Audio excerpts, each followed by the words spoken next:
The United Hinyotrap Movement West Khasi Hills has constructed and handed over a house to Sri Devi Basayomoit in Tiehbah village today.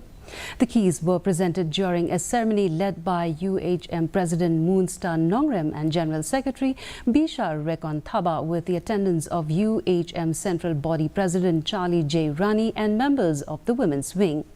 Sri Devi expressed heartfelt gratitude, noting that the new home provides her with a safe and comfortable living space.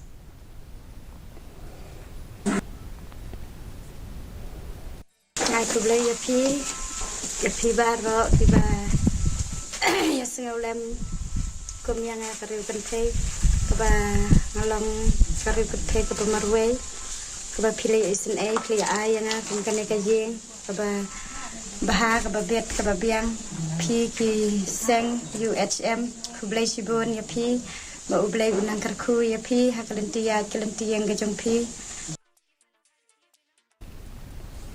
Rescue efforts are